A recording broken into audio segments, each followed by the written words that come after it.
So I'm out here in my garage working on let's show you here, this mess. So as the video title implies, I don't even know I'm making this video, to be honest with you, but I kind of do. So let me talk a little bit about what you're going to witness. And sorry, the wire is underneath the camera, so you're getting really good and shaking right now. The other end. So to explain this a little bit, if you didn't watch my catfish video, I was fishing, had the nice Tarova here in spot lock, and I've heard of this happening before, but it hadn't happened to me or really been close to it. Is this thing will spin around to keep you where you need to be, and it spun around too far and ripped my transducer wire and power wire right in half. So I got these two ends here. Looks like there's a handful of wires here. I'm going to try my best to splice. Never done it before. See what happens. But the couple of reasons I'm making this video. The title of this video says, watch this video. I don't know why I made it. It's because I feel like there's some cool stuff to share, even though I don't have like one big premise, some like thesis statement I can say, this is that video. But I do have a few bullet points for you. Number one, I think I'm understanding more and more why I make these videos and why that I take the time to take GoPros and stuff out on the water and to edit videos. And it's for clips like the first one you're about to see. Hello, thank you for tapping or clicking on this video. I'm here with my fishing buddy for the day, my little girl Isabella. Hi. So we are out here on an abatement of the Little River, which is a part of the Tennessee River Basin, and we are hoping to go out and catch some fish today. And I was gonna come by myself, but Isabella said she wanted to come. So we've got our pins. You can see that there. Isabella's got her little pin on. She picked those out for our matching pins. We've got some snacks, some pizza combos, which is what I always used to get when my dad took me fishing, because I think it makes me more intentional about having fun and savoring times with family. And I also can look back on these videos even after I edit them. Editing is a great process. The only painful part is like, you got an hour of video, what do you cut down to try to get it down to like 10 minutes? So something more digestible. But as you'll see, I'm out on the river with my little girl. So this is really like a couple of like 3 fishing trips in one. And that'll be point 2 in this video. If you were taking notes here, bullet point 1, make GoPro videos, take pictures, savor those times you have with your family. I feel like YouTube and GoPro, YouTubing with a GoPro, etc., makes me be more cognizant of that and makes me enjoy it more. But 2, September fishing, kind of terrible. So I have a few reasons for that, and I'll get into those in a minute. But check, we have fished underneath the bridges. You can probably see right now. Stayed in the shade, nice and cool-ish. And now we are working our way. It's mounted to my chest. Now we are working our way around where the river channel kind of pushes up against the wall. There's a lot of boat traffic, which is not to be unexpected. But luckily, being underneath the bridge, we're in a no-wake zone, so we haven't been rocked too bad, except for, of course, had a jet skier go. How fast, Isabella, do you think it went? Like zoom or like zoom? Just like zoom. Look at this. Look at this. My dad has his on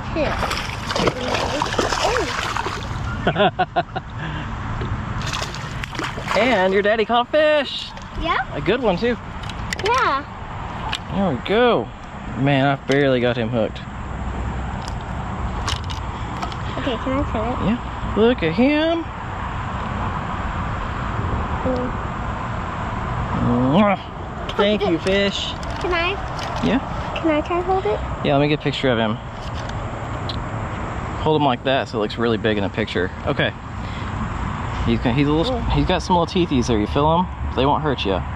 This feels like Velcro. Well, I can't hold it like... You got it? You gotta get him good. Real tight. All right, let me turn the camera so you can, I think it's still recording. Are you still recording, camera? Okay. All right, this one's recording now, so you gonna let him go?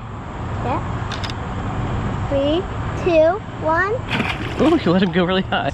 Okay, so what's interesting about that is I threw this rod for the first cast and had a wind knot, and that Senko just sat on the bottom while I got that out. Picked it up a couple of twitches, and the fish was there. I really don't know if the fish was just sitting there and it was opportunistic, or if the Senko just sitting there and then suddenly moving, the fish saw it from a distance and came over. Don't know. but I'm happy either way. See, I have caught a fish. I have made my little hypothesis about what's going on here, and this is another reason I like making the GoPro videos, spending time with kids, being more intentional. Like I said, watching that footage, I also realize now, like, I should have thrown a drop shot, or what we would call a wacky shot, because I think they were drawn to that bigger profile bait in that dirty water, a little deeper channel swing. And the wacky shot, I can show a picture of one here, would keep that same presentation down on the bottom and make me slow it down a little bit. They do get hung up like you would not want to imagine, but it's a sacrifice you're going to make in September when you're trying to catch fish. This one now. We'll put some slack in it. Whoa! I know, buddy. He says, this hurts. Ow, that's hurt my mile. Right off the bat, baby. Wobblehead. Oh my gosh, that was a monster.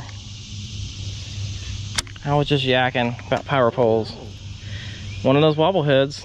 Yeah, you did good on that. Apparently. Regular one or yeah, it's regular rugby head, wobblehead, jig head, lost a fish head. I'm having problems setting hooks on them though. I thought I was too shallow up in there. what are you fishing with? It's a Guggen, what's that thing called that everybody loves? Bandito bug. Come on, fish, come back. There he is.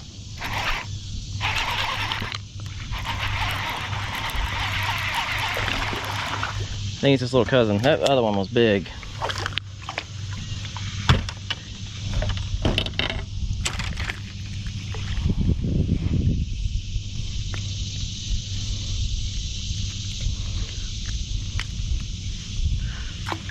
Wow.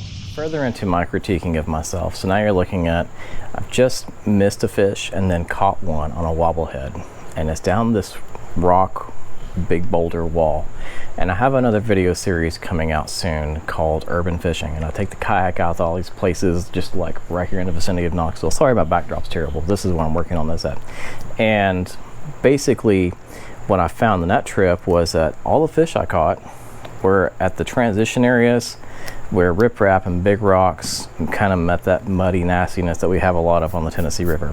And rather than continuing to look for that, we just stayed in that one spot too long. And if my dad's watching this video, he can attest to this. We've been so bad about that, like my entire life. Like we would catch a fish somewhere, and rather than trying to duplicate that pattern, we would just keep trolling motoring down the same bank when there's nothing else that looks like that.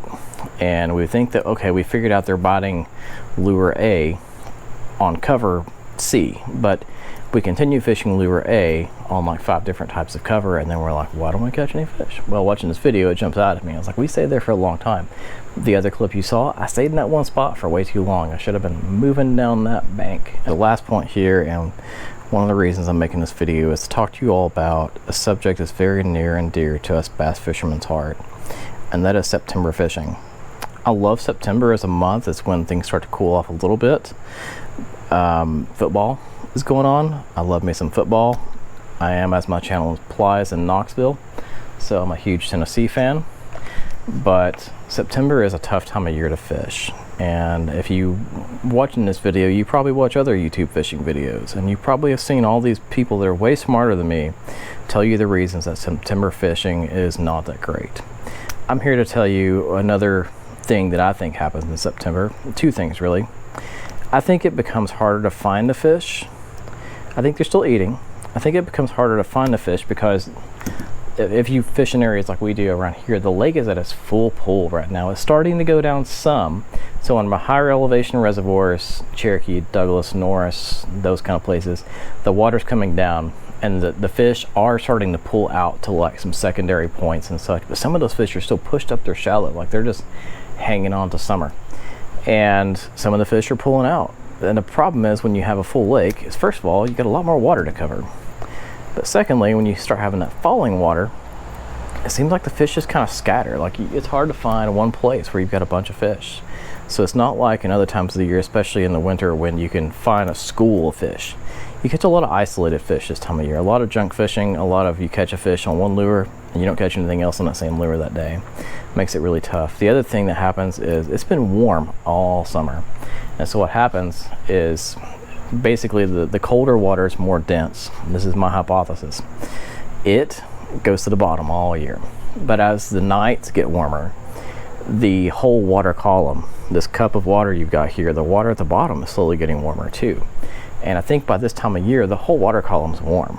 And there's not that area where fish kind of come and go from cooler water if they want to move up into that shallow water, get that heat in the middle of the day, chase some shad, go back down a little deeper into the rocks and chase crawdads where it's a little cooler.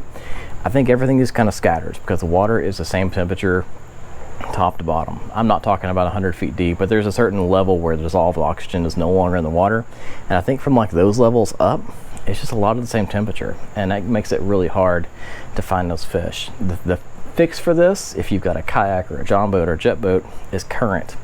Defoe recently talked about if he has to go fishing this time of year, he's out on the river. Well, I do that some, but if I want to take my family out with me, which is like one of the main reasons I fish, it's kind of hard to do that in kayaks. So that's where we are, and that's where I'll leave you. So last thing I want to add here is, watch this. You see that? That is a man who can flat put any boat on a trailer first try. If there was 100 men like my dad down in Miami, there wouldn't be a Miami Boat Ramps channel. They sit around the boat ramp, make money putting boats on trailers. Because we've had this boat that I'm working on right now, the 93 Bomber. We've had a big walleye style boat. We've been a lot of different types of boats, and if it comes to putting it on the trailer, he's your guy. So anyways, thanks for watching. I hope you got some enjoyment out of this video. Not a whole lot of fish catching, kind of some rambling here, but I definitely enjoyed making it, and hopefully the next time I go out, I will have this mess fixed. All this right here, if you can see that. Look, I'm making progress.